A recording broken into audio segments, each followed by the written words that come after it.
Sí,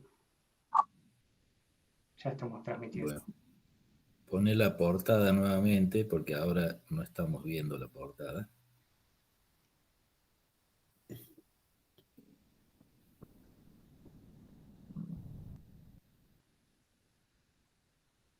Bien, yo voy a poner a grabar ahora. Nos muteamos todos, Miguel, ¿no? Sí, por favor. No sé qué pasó que no me puso a grabar.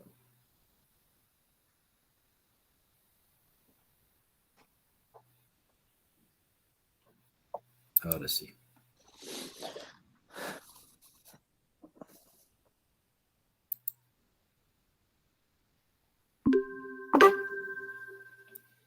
Bien, muy buenas tardes a todos. Bienvenidos a esta presentación del proyecto integrador de los alumnos Sandro Comerci y Miguel Ángel Suárez, quienes van a presentar el trabajo que han realizado, cuyo título es Diseño de realce ortopédico para personas con dismetría de miembro inferior.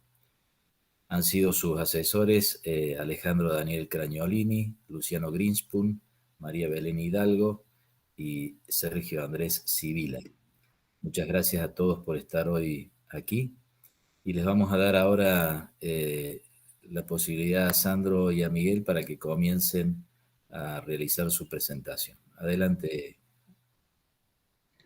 Bueno, buenas tardes a todos. Mi nombre es Comerci Sandro Mauricio y junto a mi compañero Miguel Ángel Suárez ¿Qué tal? Buenas tardes. Muchas gracias por acompañarnos. vamos a estar presentando nuestro proyecto integrador, el cual se tituló Diseño de realce ortopédico para personas con dismetría de miembro inferior. La dismetría de miembro inferior o discrepancia en las extremidades inferiores se define como la diferencia entre uno o varios segmentos de una extremidad con respecto a la extremidad contralateral, ya sea por un exceso o, lo que es más frecuente, por un acortamiento. Los pacientes con dismetría de miembro inferior menores a 2 centímetros pueden compensarlas muy bien por sus propios medios, ya sea con una leve flexión del miembro más largo o con una marcha en equino. Dismetrías mayores a 2 centímetros que no son tratadas pueden causar alteraciones como ser dolor de espalda, lesiones en los discos vertebrales, hernias discales, lesiones en las articulaciones tanto de cadera, rodilla como tobillo, artrosis y escoliosis. En el mercado actual, las órtesis que se consiguen para dismetría del miembro inferior se construyen agregando un alza, realce o plataforma de goma eva o madera bajo el miembro de menor longitud. Básicamente los métodos de construcción son dos: el de la izquierda, en el cual el realce se construye desde cero, y el de la derecha, en el cual el realce es construido apilando placas de goma eva de alta densidad bajo un calzado industrial. Estos ambos métodos de construcción tienen las desventajas de tener un tiempo de construcción elevadísimo, que va desde una semana a más de un mes, un esfuerzo muy grande por parte del constructor del realce. Además, el peso final de la órtesis obtenido es elevado, lo que lleva al usuario a generar gestos compensativos que aumentarán su consumo energético e impactarán sobre sus articulaciones. Por lo anteriormente dicho, planteamos el diseño de un nuevo tipo de realce ortopédico para dismetrías de miembro inferior, el cual lo realizaremos con impresión 3D, el cual es una tecnología que está en auge y que nos permite prototipar de una forma rápida y económica. Además, como objetivos específicos, nos planteamos obtener las características anatomofuncionales de los pacientes que requieran un realce ortopédico. Además, analizaremos e intentaremos seleccionar el método de fabricación óptimo, así como el mejor material que se puede emplear para fabricar la órtesis. Evaluaremos la viabilidad técnica en la construcción en lo que respecta al peso final de la órtesis y el tiempo que nos insume construirla. Y por último, intentaremos extrapolar nuestro análisis a distintos casos de dismetría de miembro inferior. Cabe aclarar que para realizar nuestro proyecto integrador contamos con la ayuda de un paciente que posee fémur corto congénito, la cual es una de las posibles causas de dismetría de miembro inferior. Al momento de iniciar nuestro trabajo no conocía a nuestro paciente la magnitud real de su dismetría, ni tampoco cómo había afectado su patología a lo largo de su vida en su cuerpo. Es por eso que en un principio tenemos una etapa médica diagnóstica donde consultamos a diversos especialistas de la salud. Cuando un médico traumatólogo o cirujano ortopédico es consultado por un paciente que posee una posible dismetría de miembro inferior, lo que el especialista debe preguntarse en un principio es si la dismetría es real o ficticia. Definimos dismetría real como aquellas en que verdaderamente existe una discrepancia entre los miembros inferiores, mientras que las dismetrías ficticias son aquellas en que las alteraciones se ven causadas por una alteración en las articulaciones, no en la longitud de los miembros. Para intentar estimar la longitud de la dismetría, el médico especialista lo que hace es, con el paciente en bipedestación, agrega placas graduadas bajo el miembro de menor longitud hasta obtener una buena nivelación pélvica. Luego de eso, en camilla, con el paciente de cúbito supino, realiza mediciones con una cinta métrica de distintos puntos anatómicos con el fin de evaluar la dismetría real. Cabe aclarar que estos métodos clínicos pueden inducir errores de hasta 2 centímetros. Por eso deben ser siempre contrastados con técnicas de imagen. La técnica de imagen por excelencia para la evaluación de dismetrías de miembro inferior es la telemetría. Realizamos una telemetría a nuestro paciente. El resultado de la telemetría se ve a la derecha, donde se observa una ausencia de la cabeza femoral, además de un arqueamiento del fémur. Y el dato de mayor importancia para nosotros es la discrepancia o la diferencia real de los miembros de nuestro paciente, la cual es de 63 milímetros. Es un dato de vital importancia porque esa deberá ser la altura del realce que debe utilizar. A método complementario realizamos una evaluación de la columna de nuestro paciente, ya que esta estructura es la que más cambios sufre a lo largo de la vida del paciente. Para esto nuevamente iniciamos con un método clínico en el que el paciente en bipedestación, pero esta vez de espalda, es evaluado por el especialista que visualizará la simetría de hombros, escápula y cintura. Luego de eso realizará la maniobra de Adams, en la cual se le pide al paciente que flexione su torso, pero sin flexionar sus rodillas. Extienda sus brazos en forma pendulante y junte la palma de sus manos en forma de rezo. En esta posición anatómica es posible observar las jivas, que son las respuestas a las rotaciones de los cuerpos vertebrales. En una vista frontal del raquis podemos observar curvaturas que, si son acompañadas de jivas, diríamos que la curvatura tiene 10 grados, o sea, el ángulo de la curvatura es mayor a 10 grados, diremos que estamos en presencia de una escoliosis. Mientras que se observan curvaturas que no presentan jivas, o sea que el Adams es negativo, diríamos que el paciente tiene una actitud escoliótica. Nuevamente, los métodos clínicos no cuantifican los ángulos de la columna, por lo que realizamos a nuestro paciente un espinograma. En este espinograma pudimos notar una angulación en el raquis, en el plano frontal de nuestro paciente, que inicia en T10 y termina en L3, con una angulación de 12 grados, lo que nos indica que estamos en presencia de una escoliosis. Hasta este momento analizamos por separado tanto la columna como los miembros inferiores de nuestro paciente, por lo que procedemos a realizar un análisis de marcha para obtener una visión global de cómo es su desplazamiento y cómo está afectado su cuerpo de una forma anatomofuncional. La marcha humana en bipedestación es una característica única de los seres humanos. Además, más que una actitud innata, es una habilidad adquirida de la que dependen tanto la talla, el sexo, el peso, la integridad neuromuscular de la persona y así como la longitud de sus miembros. Existen dos grandes grupos de análisis de marcha: los métodos cinemáticos, donde se analizan las variables espaciotemporales, y los métodos cinéticos, donde se analizan las fuerzas que se originan durante el andar de los pacientes. Básicamente en el análisis de marcha tenemos dos grandes fases: las fases de apoyo, que inician con el contacto inicial del pie de estudio del paciente y termina cuando el pie de estudio deja de contactar el suelo, donde inmediatamente empieza la fase de balanceo. En toda la fase de balanceo el pie no está en contacto con el suelo. La fase de apoyo ocupa alrededor del 60% del ciclo de la marcha, mientras que la fase de balanceo el 40% restante. Realizamos un análisis cinemático de la marcha a nuestro paciente, en el cual le suministramos ropa de contraste y le posicionamos 7 marcadores en puntos específicos de la anatomía de nuestro paciente. Lo grabamos deambulando y con la utilización del software Kinovea, el cual es un software de análisis de movimientos de las personas, pudimos determinar ciertos parámetros espaciotemporales. Los de mayor importancia que notamos fueron la longitud del paso, la que se vio disminuida, la longitud de zancada también se vio disminuida, y la cadencia se vio disminuida también, siendo la cadencia la cantidad de pasos en un determinado tiempo. Estas disminuciones son comparadas obviamente con la normalidad, o lo que se considera una marcha normal. También pudimos etiquetar y hacer un seguimiento espacial de los marcadores para utilizarlos a posterior. Otra de las características importantes en los análisis cinemáticos de la marcha son los ángulos articulares de los distintos segmentos de las piernas. En la imagen de la izquierda se ve un gráfico bibliográfico de cómo son los desplazamientos de cadera, rodilla y tobillo, siendo ángulos positivos cuando el segmento está en flexión y ángulos negativos cuando el segmento está en extensión. Equinovea nos brinda una excelente herramienta para el análisis de las variables espaciotemporales, pero falla al analizar los ángulos articulares.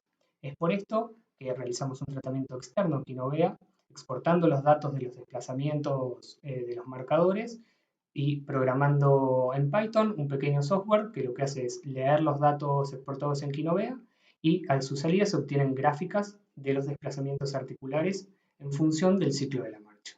En la imagen de la derecha tenemos la primera salida de nuestro programa, donde se ven 3 ciclos de la marcha del miembro izquierdo. Hay que aclarar acá que la línea punteada horizontal representa el cambio de signo de la función, es decir, cuando el miembro pasa de flexión a extensión, mientras que la línea punteada horizontal representa el cambio de fase de apoyo a balanceo. Luego de esto, el programa saca el valor medio de todos los ciclos de la marcha y lo que hicimos para poder compararlo con nuestro paciente con la normalidad, o lo que sería una marcha denominada normal, fue obtener los datos de 20 análisis de marcha a distintos pacientes que van con edades de entre 20 y 30 años. Graficamos estos análisis de marcha y valiéndonos del valor medio y la desviación estándar de ellos, pudimos comparar el análisis de marcha que le realizamos a nuestro paciente con la marcha denominada normal. Podemos ver en los ángulos de caderas cómo aparece una hiperextensión de la cadera del miembro izquierdo y una menor extensión de la cadera del miembro derecho. En cuanto a los ángulos de las rodillas, se observa una flexión disminuida en la rodilla del miembro derecho. Y en cuanto a los ángulos de los tobillos, se observa una plantiflexión casi nula del tobillo del miembro izquierdo. Por último, para terminar con los análisis de la marcha, realizamos un análisis cinético de la marcha. Para ello realizamos 2 baropodometrías, una estática y una dinámica. La baropodometría estática, como se ve en la imagen de la derecha, nos da como resultados la superficie de apoyo de ambos miembros, así como el baricentro corpóreo. Se puede comparar con la imagen de la izquierda, que es una imagen de una pisada normal, pero el dato más importante nos lo da la baropodometría dinámica, en la cual podemos obtener la presión máxima que ejerce nuestro paciente al deambular.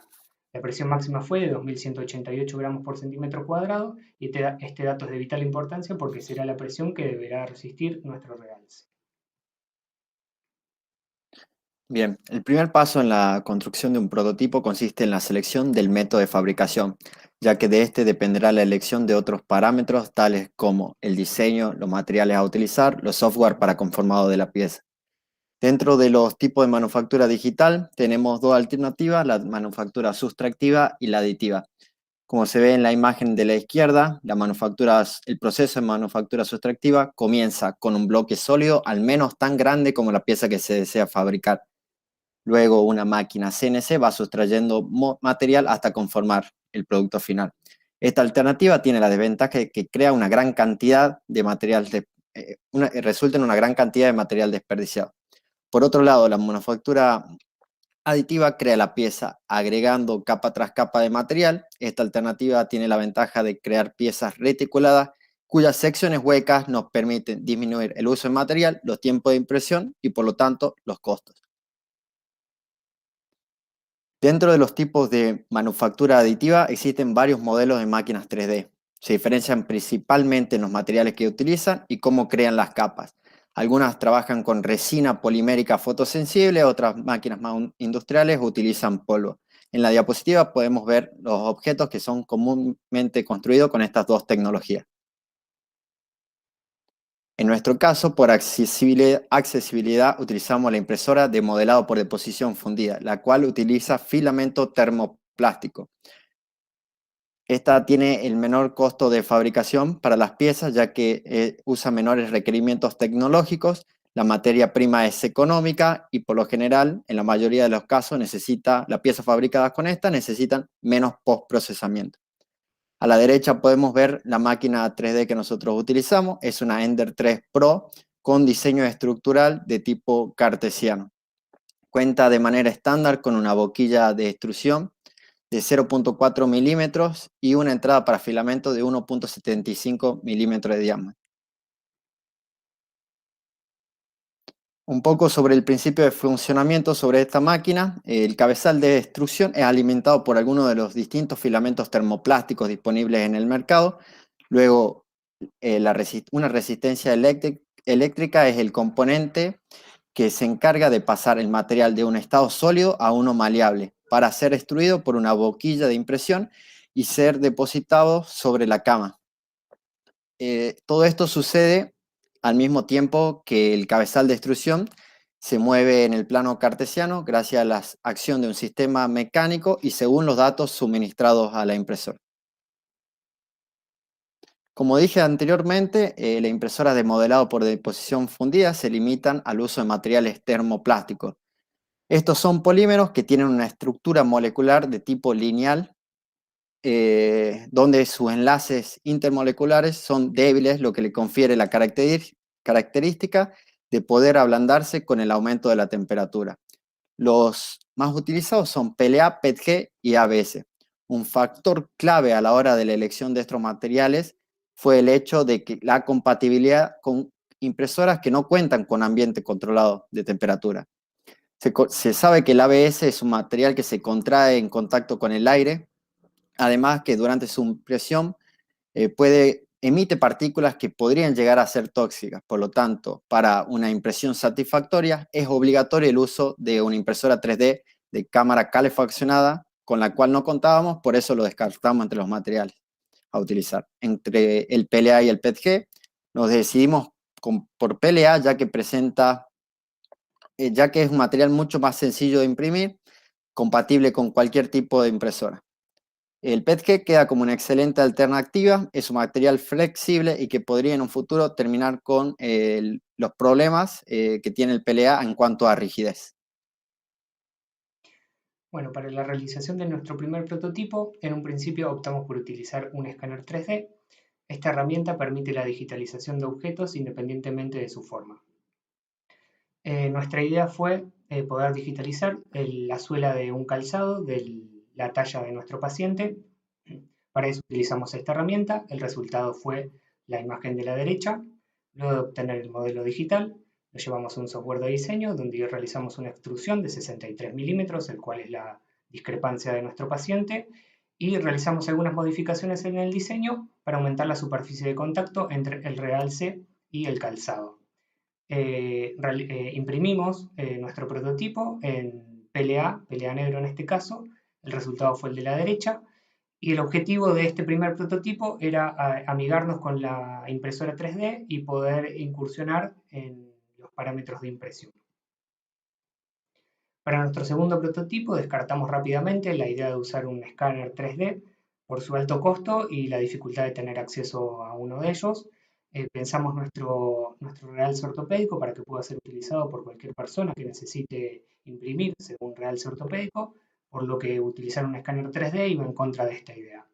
Por eso, para nuestro segundo prototipo utilizamos Gensol. Gensol es un software para el diseño de plantillas, pero Gensol nos pide que le demos algunos parámetros espaciales del calzado del paciente. Lo que nosotros hicimos fue darle esos parámetros para el calzado del paciente, de nuestro paciente, y lo que hicimos una vez que teníamos la plantilla es extruirla a 62 milímetros, como en el caso anterior. A la derecha se ve el resultado de este segundo prototipo. Bien, los modelos 3D expuestos por mi compañero representan la carcasa externa de lo que es el realce. El paso siguiente es darle a este una estructura interna. Para esto utilizamos el software de corte Ultimaker Cura, el cual presenta una interfaz gráfica que le permite al usuario ver, manipular, escalar la pieza, seleccionar parámetros y ajustes de impresión, además de simular propiedades como el peso y tiempo de impresión.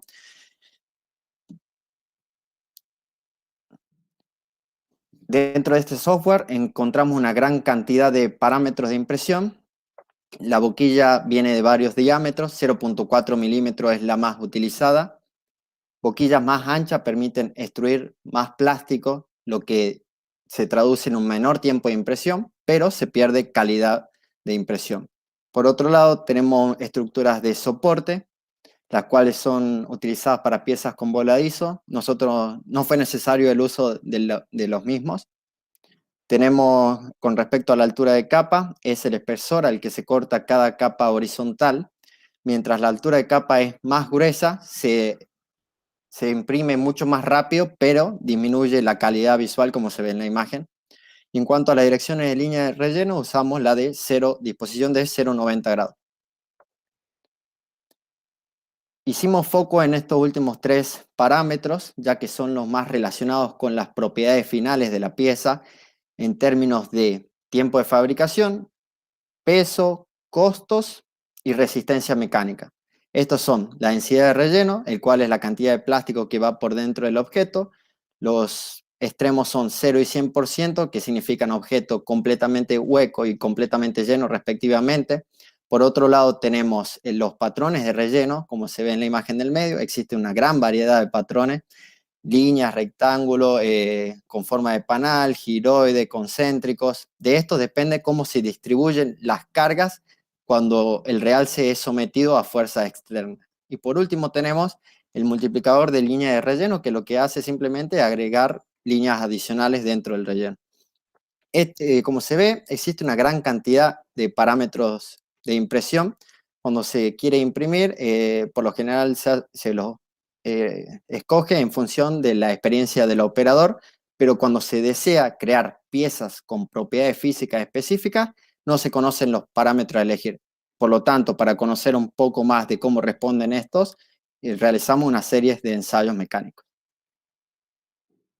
Dentro de la gran variedad de ensayos mecánicos existentes, decidimos que la prueba de compresión es la más representativa para nuestro realce debido a que es la fuerza externa de mayor magnitud de entre los distintos tipos de fuerza a la que se somete el realce durante la marcha humana.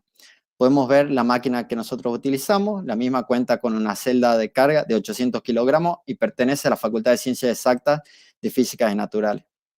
En la imagen podemos ver cómo están dispuestas las probetas, de las que les voy a hablar más adelante. En el primer ensayo de compresión, se vio orientado a conocer cómo responden los diferentes patrones de relleno a las fuerzas aplastantes de compresión. Para esto construimos los patrones que se ven en la imagen. Decidimos utilizar esos patrones ya que son numerosos los estudios que hablan muy bien sobre la resistencia a la compresión del patrón con forma de panal. El del medio fue desarrollado por Adidas como una forma de insertarse en el mundo de la impresión 3D de indumentaria, y el de la derecha se llama giroide y fue desarrollado por la NASA con la característica de isotropía, es decir, presenta las mismas propiedades físicas en 3 dimensiones. Abajo podemos ver un poco las especificaciones de construcción de los mismos. El más liviano resultó ser el diseño con forma de panal. Sin embargo, a pesar de utilizar menos material, tarda más en imprimirse que el diseño giroide. Esto se debe a que el cabezal de extrusión tiene que acelerar y desacelerar una mayor cantidad de veces durante su conformado. El diseño con forma de panal, en cuanto a los ensayos de compresión, fue el que mejor relación tensión-elongación presenta. Podemos ver ahí en las gráficas comparado con las otras dos alternativas, ya que fue capaz de soportar mayores cargas y presenta también un mayor módulo de elasticidad. Sin embargo, decidimos continuar con giroide debido a que se puede fabricar mucho más rápido. Si bien las diferencias abajo en las especificaciones de construcción son mínimas, es porque estamos hablando con respecto a los volúmenes de las probetas, pero si esos volúmenes los traducimos a lo que es el realce prototipo final, la diferencia se vuelve más prominente. En el segundo ensayo estudiamos las distintas densidades de relleno y multiplicador de línea de pared. Como dije anteriormente, la densidad de relleno puede ir desde 0 a 100%, así que tuvimos que acotar. Para ir acotando, fuimos simulando diferentes configuraciones haciendo uso del software Ultimaker Cura. Y lo que nos ayudó a acotar fue el hecho de que teníamos que cumplir con dos restricciones.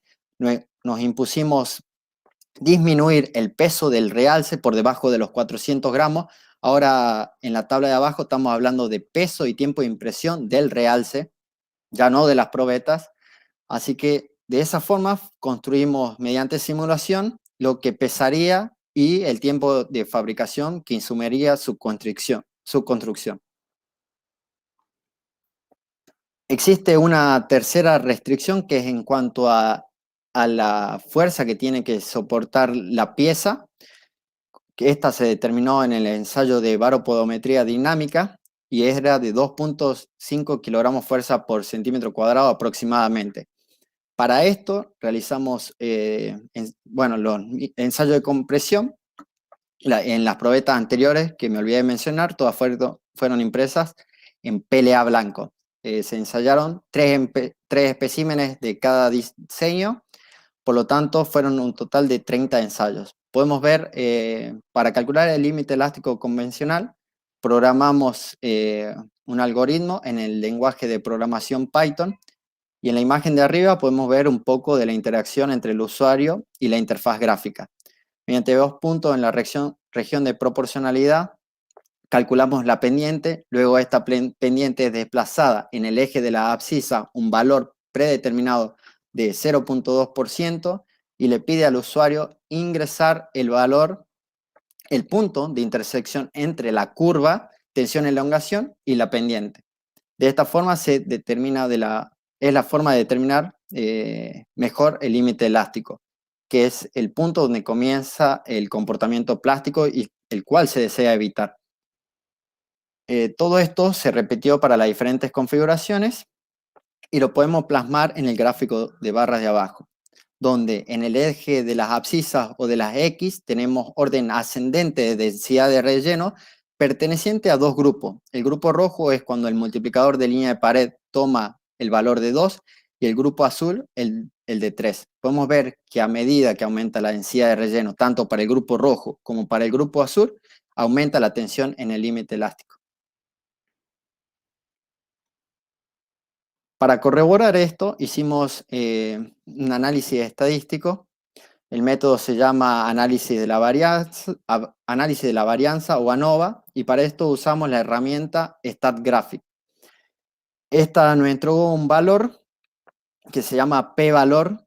Por convención sabemos que cuando este se encuentra por debajo de 0,01 existe una correlación estadísticamente significativa entre los parámetros de entrada y salida.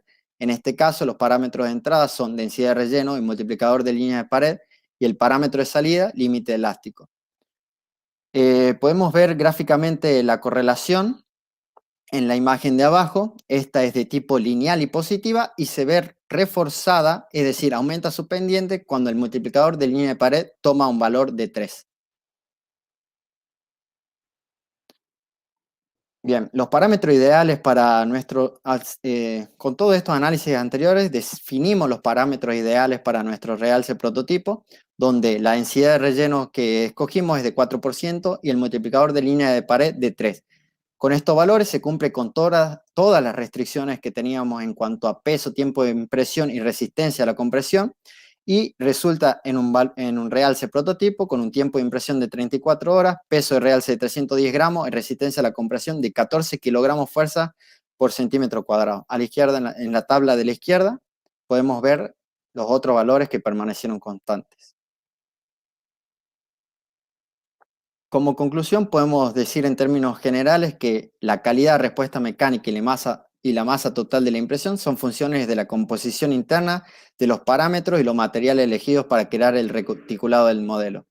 Los parámetros de densidad de relleno y multiplicador de línea de relleno tienen un efecto estadísticamente significativo sobre el límite elástico y existe una interacción entre ambos. Bueno, para mejorar nuestros dos diseños anteriores, tanto en concepto como en diseño, introducimos una nueva propiedad, la que definimos intercambiabilidad. Definimos la intercambiabilidad como la propiedad de nuestro realce de ser intercambiado entre distintos calzados. Es decir, el usuario solo necesitará un realce para todos sus calzados. Para llegar a este objetivo trabajamos en conjunto con alumnos de diseño industrial de la Facultad de Arquitectura, Urbanismo y Diseño de la Universidad Nacional de Córdoba. Con ellos confeccionamos una serie de requerimientos que deberá tener el realce. Primero, la estética propia del calzado no debe ser modificada por el agregado de este realce.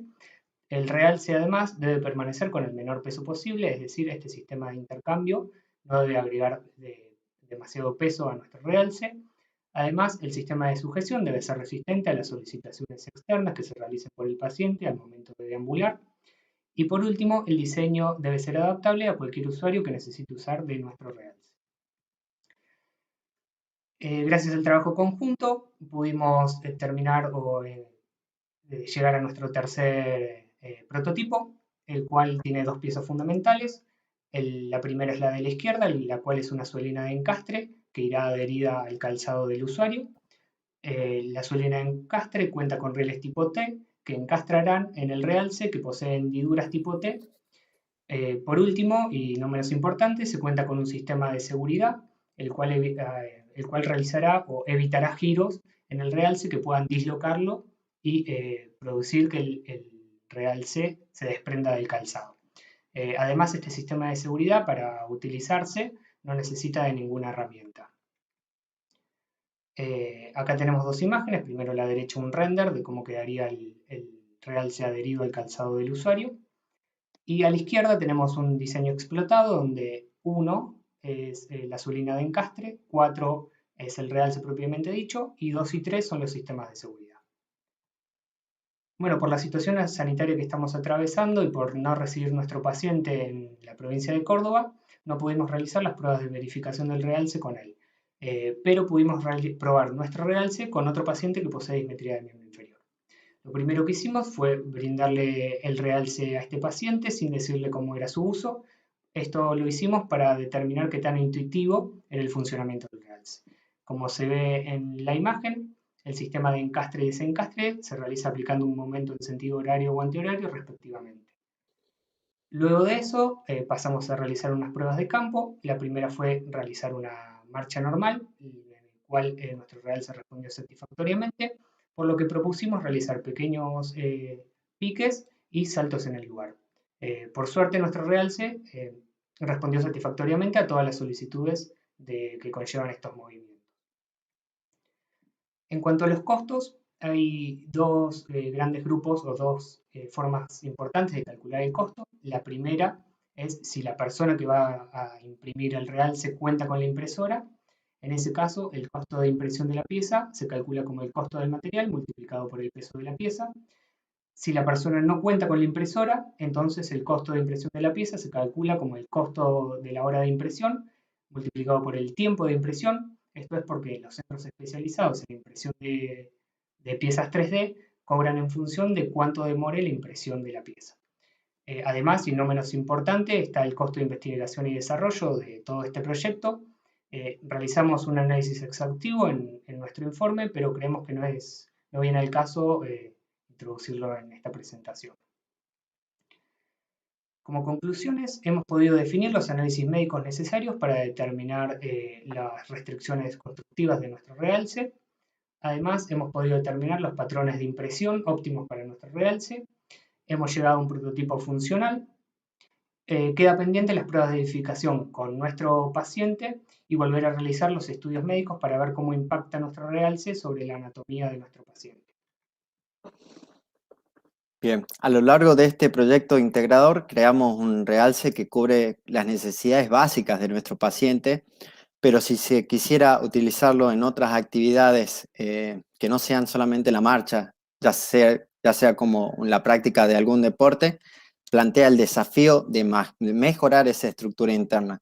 Por suerte existen dos tecnologías que están en auge últimamente, que son inteligencia artificial y diseño generativo. Entonces lo que planteamos es crear un algoritmo que se alimente con diferentes parámetros de entrada, ya sea como la baropodometría, la diferencia que presente el paciente entre sus miembros, materiales existentes para impresoras 3D, las geometrías, y así de esta forma el algoritmo crearía y dispondría inteligentemente el material dentro del realce para conformar algo parecido a lo que se ve a la derecha, donde hay más material en las zonas donde se aplica mayor presión.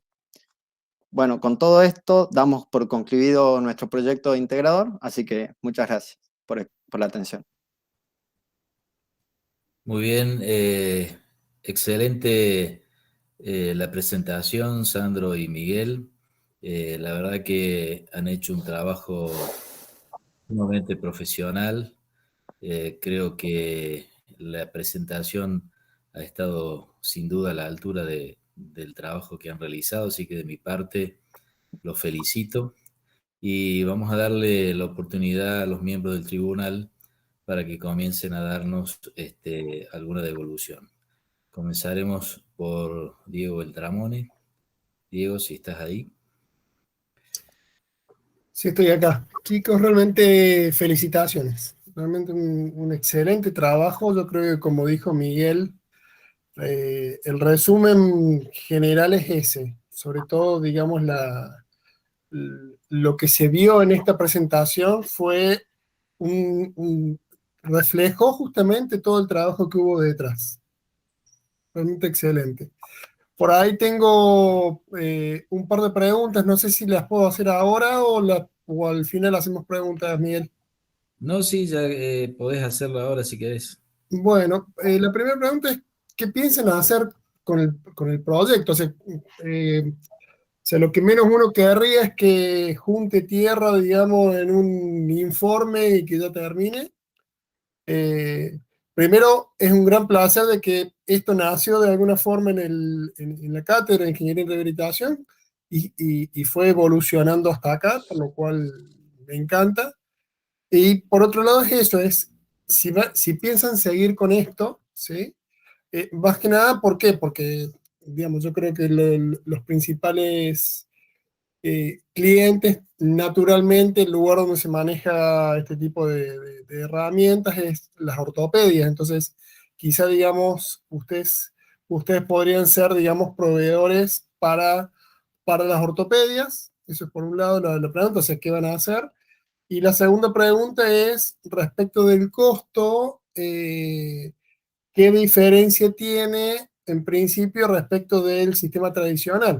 El sistema tradicional es un sistema que es muy pesado, es muy artesanal, y acá realmente técnicamente es superior, justamente el sistema de encastre, todo lo que estuvieron explicando, materiales, características, caracterización de los materiales, todo lo que está detrás. Pero digamos, es un tema también importante el precio, porque decimos, mira, si es similar, no, es mucho más caro, es más barato. Esas son las dos preguntas. Cuando hablé de los costos me olvidé de decir los costos de impresión de cada tecnología, digamos. Voy a volver para atrás un poquito. En cuanto a los costos, si se dispone de una impresora, el costo de impresión es de aproximadamente 500 pesos. Si no se cuenta con impresora, ya el costo de impresión es de aproximadamente 5.000 pesos. En el mercado actual, cuando nosotros hicimos las consultas en las ortopedias, se estaba cobrando alrededor de 1.000 pesos por centímetro de material que se tenga que agregar. Para la construcción de los realces, los que se iban poniendo una placa abajo de la otra. Eso en cuanto a los costos. Obviamente ahí de vuelta no está sumando el costo de investigación y desarrollo. En cuanto a lo que pensamos hacer, por mi parte, lo que me gustaría hacer es probar el prototipo con nuestro paciente, eso lo principal, y volver a realizar los estudios médicos para ver si realmente hay una mejora en la marcha, principalmente en la marcha. Eso es lo primero. Después, la verdad que no estuvimos hablando con Miguel de cómo seguir con esto, pero sí probarlo a fondo con nuestro paciente porque él estaba muy comprometido con esto y él siguió con los médicos, siguió haciendo kinesio, se recuperó bastante bien. Él más ahora está usando un realce del tipo artesanal, digamos, pero que mejoró mucho con todos los análisis que pudimos hacer. Pero bueno, en cuanto a eso, sí, probarlo primero con Francisco, ver con nuestro usuario, ver cómo reacciona él y en cuanto a los costos, estamos hablando de 500 pesos con impresora, 5.000 sin impresora. Sí, por ahí respecto a los costos, sí, me parece que hay una cuestión de I+D que es lo que ustedes hicieron hasta ahora de alguna forma, pero siempre hay una cuestión justamente de personalización y a medida, digamos, en cada caso, que digamos van a tener que considerarlo seguramente porque no es solamente el tema de costo de impresión. Sí, por ahí pensamos que para cada paciente hay que realizar baropodometría, análisis de marcha, telemetrías, como la valoración completa para cada paciente. Sí, eso tiene un costo de todos los estudios. No tengo otra pregunta. Gracias. Perfecto, muchas gracias. Vamos a pedirle a Juan Pablo Gigli que nos dé una devolución del trabajo. Adelante, Juan Pablo. Hola, ¿cómo están? Buenas tardes. Bueno, primero me sumo a lo que comentaba Diego. Felicitaciones por el trabajo. Creo que se lo había compartido también por la plataforma. La verdad que es un trabajo muy interesante en donde lograron aplicar muchas tecnologías. Muy interesante la aplicación que hicieron del estudio de la marcha. Me retrotrae al momento que yo hice mi tesis de grado también, o mi proyecto integrador de grado para recibirme, que estuvo relacionado al análisis de la marcha. Sumado ahí a la pregunta que hacía Diego de cómo seguían y el tema de costo,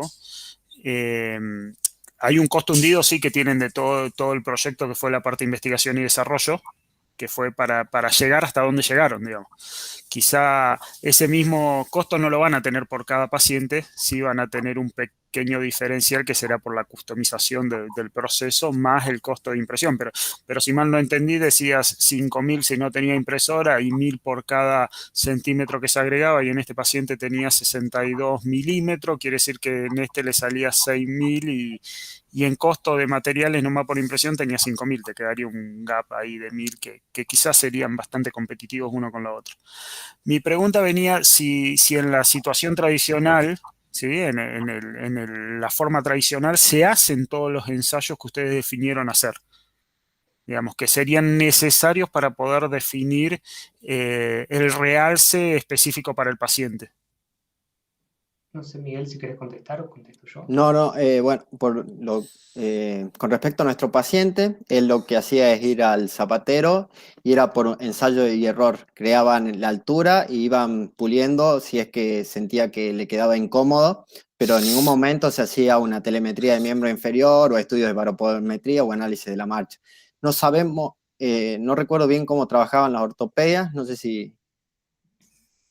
No, en las ortopedias uno iba con la discrepancia, digamos, uno ya se hacía la telemetría o iba por derivación médica y en las ortopedias te cobraban eso, eran 1.000, cuando averiguamos nosotros, 1.000 por centímetro que se Está agregaba. bien, pero en un proceso tradicional, digamos, y en donde vendría desde un médico, sí te harían la telemetría, te harían todos los procesos. Sí, por Ok. consulta médica sí.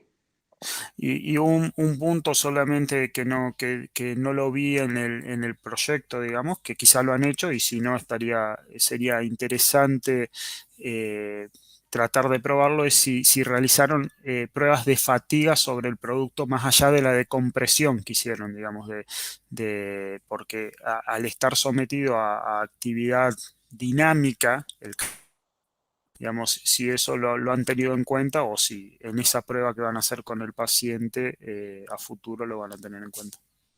Sí, No lo tuvimos en cuenta para el desarrollo de este proyecto, pero sí es algo que se debería hacer a futuro, ya que al trabajar con materiales termoplásticos sucede que pueda producirse creep, ese estado de fluencia, entonces ir disminuyendo la altura del realce y no sería, no cumpliría con lo que queremos realizar. Entonces sí, se quedaría como una de las propuestas a futuro. sí, también Excelente. nos fue difícil, averiguamos para intentar conseguir máquinas de fatiga, bueno, antes de la pandemia, nos fue complejo y teníamos pensado eso, realizar el análisis de fatiga con el uso, pero sí, habría que hacerlo. Buenísimo. Muchas gracias. Perfecto, muchas gracias, Juan Pablo. Le vamos a dar la palabra a Marcela para que nos dé también su devolución de este trabajo. Adelante, Marcela. Bueno, hola chicos, ¿cómo están? La verdad que es un trabajo muy, muy lindo, muy interesante. Comparto lo que dijo Diego. Es un placer que los alumnos de alguna manera casi egresados ya opten por algo que han realizado, un proyecto que ya han realizado o que iniciaron en una asignatura. Eso me parece que la verdad que es genial lo que sucede en esta carrera.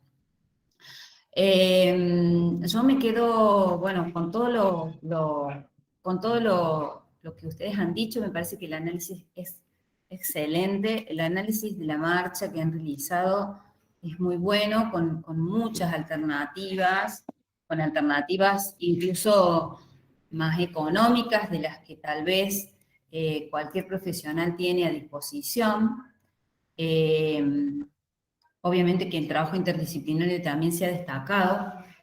Y lo único que me quedo con ganas es de las pruebas que deberían de estar con esta persona, con este usuario, que tal vez, bueno, pensando en que si bien ustedes lo han probado en ustedes, bueno, la biomecánica o la usabilidad que puede tener el producto en este usuario y en otros posibles usuarios, bueno, me quedo con esa necesidad en realidad.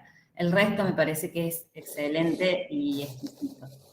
Han desglosado muchísimas cosas, han trabajado muy bien. La verdad que excelente trabajo, chicos. Muchas gracias, Marcela. Y vamos a darle también la oportunidad a quienes han sido los asesores, para que también nos dirijan algunas palabras. Comenzamos con Luciano. Adelante, Luciano. Simplemente felicitar ayer con los chicos que tuvimos un avance de lo que fue la rendida de hoy. Y digamos, le han hecho caso a todo lo que se les dijo ayer y lo han podido acomodar en tiempo bastante cortito, porque terminamos como a las 7 de la tarde ayer y hoy a las 6 ya estaba lista la presentación. Por mí, digamos, la felicitación viene por ese extra del último tirón antes de cruzar la meta. Nada más. Muy bien. Muchas gracias, Luciano. Continuamos con Belén. Adelante, Belén. Bueno, yo también felicitarlos, chicos, de haber llegado a este momento. Y bueno, y también por todo el desarrollo y todo el empeño que pusieron en este trabajo. Una cuestión que yo creo a destacar es todo el contacto de las distintas profesiones que hicieron, digamos, se fueron metiendo también en campos relacionados, pero a la vez tuvieron que buscar personas especializadas en cada uno de ellos y ustedes adaptarse a unir todo ese contenido. Así que eso creo que es algo destacable y que ustedes también tenían esas ganas de poder probar, como dice Marcela, en que hubiese sido como la frutilla de este proyecto, poder haber probado el prototipo final con su usuario inicial, digamos, en el cual hicieron toda la parte de los estudios, pero como ustedes dicen, puede quedar y como también decía Diego, en este proyecto de continuar este trabajo interesante y con mucho tiempo de dedicación que han hecho. Felicitaciones. Muchas gracias. Muchas gracias, Belén, por tus palabras, y vamos a darle la posibilidad a Alejandro también para que nos comente respecto del trabajo. Alejandro, adelante. Gracias. Bueno, primero que nada me sumo a lo que hablaron anteriormente en las felicitaciones. Honestamente me parece que fue un trabajo súper serio, además de metódico. Se metieron a investigar cosas que quizás nunca habían tocado y siguieron, digamos, empujando y llegaron a conclusiones que cuando uno las mira sí son extremadamente lógicas, pero no son para nada aparentes. Me pasó, por ejemplo, en mi caso, los asesores en la parte de fabricación llegaron a conclusiones que por ahí, al día de la fecha, son como muy debatidas dentro de la comunidad. lo cual es como que me llena de alegría que hayan tratado el tema con tanta seriedad y realmente se hayan tomado el tiempo de hacer las cosas como se debe. Y estoy más que ansioso por ver en qué les depara el futuro. Así que bueno, felicitaciones de nuevo, chicos. Gracias. Gracias. Muchas gracias, Alejandro. Bueno, la verdad, Sandro y Miguel han tenido una devolución excelente de parte no solamente del tribunal, sino también de todos sus asesores. Así que nuevamente mis felicitaciones por el trabajo. Les hago llegar un saludo especial del ingeniero Taborda, que a través del WhatsApp me estaba enviando saludos para ustedes. Muchas Y gracias. también comentarles que ustedes van a ser los egresados número 312 y 313. Y tengo la grata tarea de comentarles que el tribunal ha decidido otorgarles la máxima calificación de 10, así que mis felicitaciones nuevamente y a disfrutar de este logro que es muy bien merecido. Muchas gracias. Muchas gracias de nuevo. Gracias. Ahora, Felicitaciones. Gracias. Gracias. Felicitaciones, chicos. Felicitaciones. a Aprovecho continuar. una pequeña palabra, podría decir, Miguel. Sí, adelante, adelante. Quiero agradecer específicamente y especialmente a Belén y a Alejandro. A Luciano no. No, a Luciano también, pero a Belén y a Alejandro particularmente porque siempre están dispuestos para poder asesorar, digamos, siendo que, digamos, Belén es como de la casa, ¿sí? Es de la casa, es como familia, me quería referir, es de la casa. Y el Ale es un tipo que realmente con muchísima generosidad comparte no solamente saberes, sino equipamiento en el Fab Lab, está disponible permanentemente. Realmente es un agradecimiento que quiero hacer público porque más allá que lo digo, se lo digo a todos de forma personal, digamos, quiero hacer ese reconocimiento público. Vez pasada, yo me acuerdo, las primeras cosas que hicimos fueron, me acuerdo con la Facunoya y con Nico Guglielmone, con Evers, y en este momento, gracias a ese inicio, hoy Evers está creciendo realmente de forma internacional muy fuerte, ¿sí? Tanto es así que estuve hablando ayer, de hecho, con una ortopedia que acá en Córdoba, Ortopedia Crecer, que están muy contentos que van a tener el producto Evers para poder tenerlo, digamos, acá para ofrecer el servicio, ¿sí? Realmente ver todo ese proceso es un gran placer, pero realmente todo esto se va haciendo como una especie como de comunidad y bueno, se hace, yo creo que esta cuestión muy importante que siempre queremos hacer y que es muy difícil, de trabajar universidades, empresas, la cuestión de la vinculación y todo, me parece que es un claro ejemplo de que se puede hacer algo y con beneficios para todos, ¿sí? Entonces, bueno, eso quería más que nada agradecer Sí, públicamente. si me permiten un segundo, encantado de ayudar. Si bien a los chicos hago mea culpa, no les di la bola que debería haberles dado, les pido disculpas públicamente. Pero bueno, siempre encantado de ayudar porque realmente creo que son ustedes los que están construyendo el futuro. Yo desde mi humilde lugar y la institución que represento simplemente me pongo a disposición del que lo necesite para que tengan facilidades y puedan, como siempre le digo a Diego, levantar un poco más la vara, ser más exigente y agregarle valor a la sociedad. Y créanme que me da una satisfacción gigantesca saber que cualquier tipo de inversión que uno haya hecho a nivel tiempo, herramienta o lo que fuere, va destinado a cambiarle la vida a la gente. Y por eso es que, si me lo permiten ustedes, voy a estar acá lo más que pueda. Muchísimas gracias, Alejandro, y es invalorable todo el apoyo que, como bien dijo Diego, solés darnos a cada uno de los alumnos que piden la colaboración. Bueno, si no hay más comentarios, Sandro y Miguel, a festejar este logro bien merecido y a comenzar una carrera profesional que sin duda será muy prometedora. Cuenten con todos los docentes de esta casa para apoyarlos en todo lo que ustedes necesiten de acá en más.